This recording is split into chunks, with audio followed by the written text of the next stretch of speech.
Manici SMA Negeri 1 Bangli memiliki sebuah program literasi yang dilaksanakan setiap hari Selasa, Rabu, dan Kamis. Program literasi ini tentunya bertujuan untuk membentuk karakter profil Pancasila pada setiap siswa. Nah, beberapa minggu belakangan ini SMA Negeri 1 Bangli menggunakan pendidikan anti korupsi sebagai tema dalam kegiatan literasi. Nah, kira-kira bagaimana ya pelaksanaan dari kegiatan literasi ini? Yuk simak terus liputan kali ini, stay tune ya!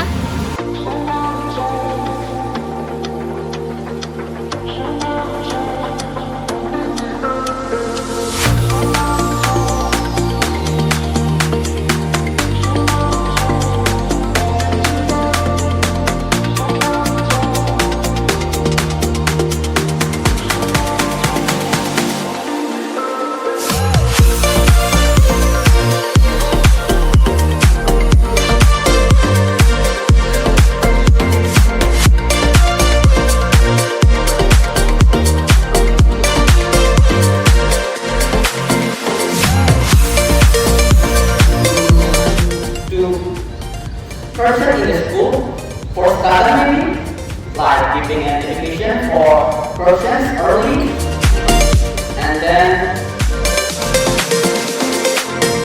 Political corruption has many longer negative effects for the country. So those are three types of corruption, basically skills. We need to remember that corruption is a bad action.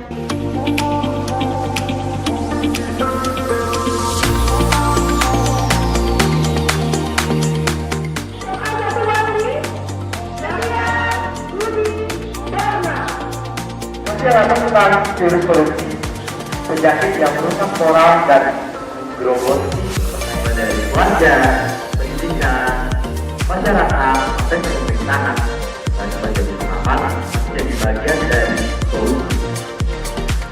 Penerapan anti korupsi dalam penerapan anti korupsi dan saya bagi jadi Mengambil atau membuat atau pokoknya hal yang tidak seharusnya kita ambil itu kita ambil gitu. Penafsiran kita seperti itu. Komunikasi dosa dasar satuan tidak. Nah, ketak kemantan deh. Iraga dan sekiranya yang manusia boleh beri pramana bayu. Mata-mata kita ukur kita kan masalahnya kayak ukur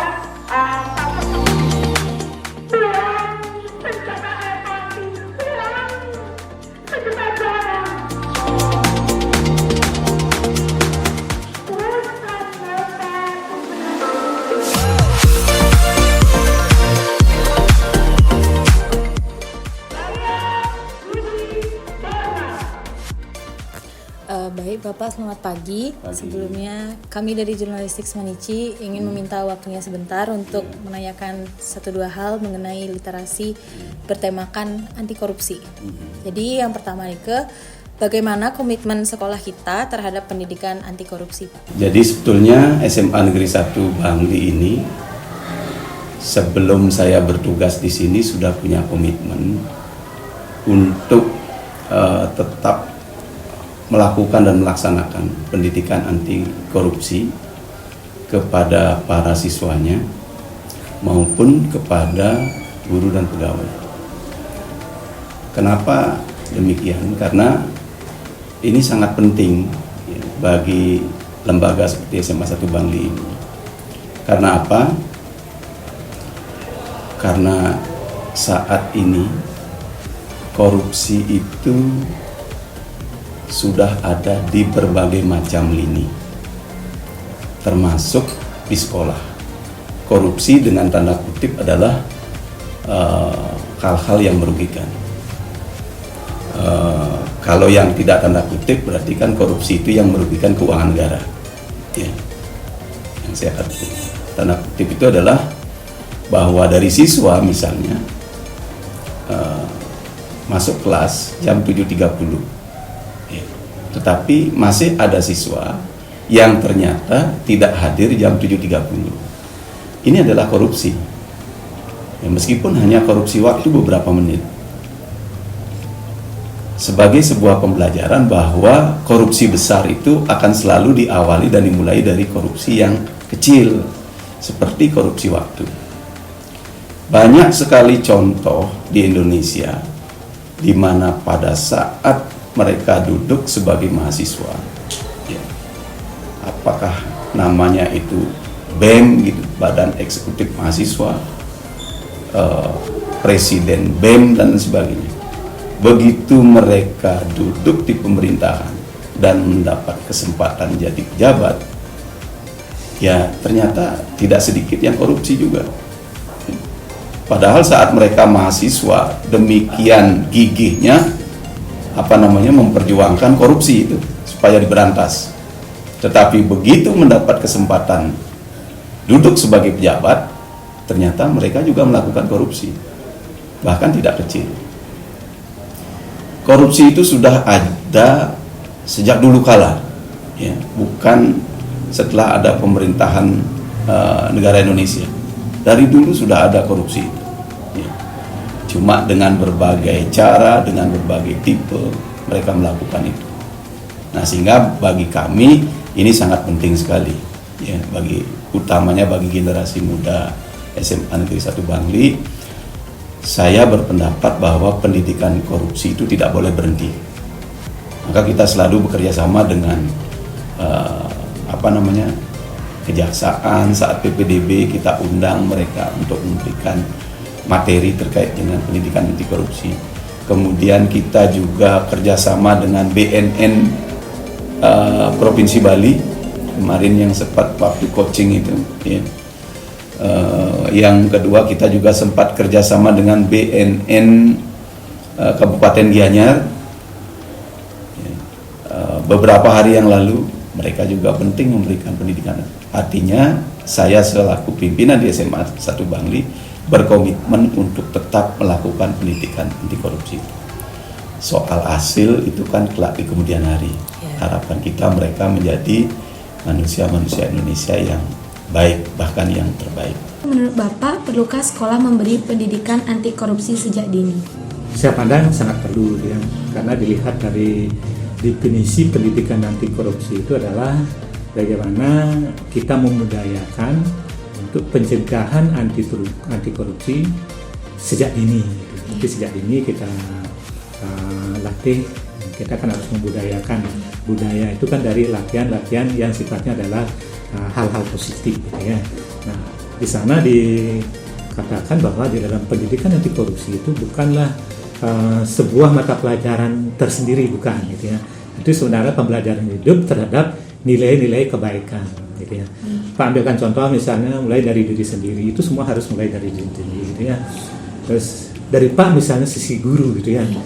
Bagaimana sih seorang guru itu menerapkan atau mengimplementasikan pendidikan anti korupsi? Mulai dari awal Bapak harus hadir in time, gitu ya, bukan on time. Kalau on time kan 7.20 jadwalnya, berarti saya harus hadir 7.20. Tapi in time itu kan sebelum itu, gitu ya. Jadi itulah mulai dari diri sendiri. Terus berikutnya terhadap pekerjaan, tanggung jawab. Di samping ngajar misalnya, ketika ngajar Bapak misalnya di kelas, ketika memberikan materi, ternyata Bapak memberikan tugas pada siswa, tapi Pak duduk di depan, itu sebenarnya pelanggaran anti korupsi. Itu hal-hal yang kecil itu, gitu ya. Itu sebenarnya adalah pendidikan anti korupsi. Bukan pendidikan anti korupsi di sini dimaksudnya adalah tentang pengelolaan uang saja, bukan. Artinya sejak dini itu apa? Hal-hal yang kecil saja kita sudah tidak mampu untuk melakukan, berarti apalagi diberikan hal-hal yang sensitif atau yang bernilai nominal, gitu. Itu sebenarnya simpulannya adalah kenapa perlu, ya perlu karena sejak dini kita harus membiasakan diri, membudayakan diri terhadap anti korupsi. Bagaimana pandangan kakak tentang korupsi? Pandangan saya mengenai korupsi tentunya buruk, ya, karena tentunya korupsi itu berdampak sangat negatif bagi masyarakat sekitar tentunya, apalagi kalau korupsi itu dilakukan di pemerintah. Kalau misalnya kecil aja, kita mungkin di kelas aja itu korupsi waktu dan lain sebagainya, itu sangat negatif tentunya. Untuk pertanyaan yang kedua, menurut kakak bagaimana, apakah kita perlu sikap anti korupsi itu ditanamkan sejak kita remaja? Tentunya perlu, karena sikap anti korupsi itu sangat berdampak tentunya nanti pada saat kita menuju ke tingkat lingkungan pekerjaan yang tentunya ketika kita sudah tahu apa dampak korupsi itu pasti sangat berdampak baik positif bagi lingkungan kerja kita juga. Menurut kakak bagaimana pandangan kakak tentang korupsi? Menurut saya korupsi itu kan terjadi karena ketidakpuasan seseorang sehingga merebut hak milik dari orang lain atau merampas,nya, sehingga itu apabila ketahuan itu ya bisa mencoreng nama baik dari mungkin lembaga tertentu atau sekolah. Baik, untuk pertanyaan yang kedua, menurut kakak nih, apakah kita perlu menanamkan sikap anti korupsi sejak kita remaja? Menurut saya perlu, karena apabila kita mengetahui korupsi sejak dini itu dan seterusnya apabila kita sudah dewasa itu akan terhindar dari yang namanya melakukan korupsi.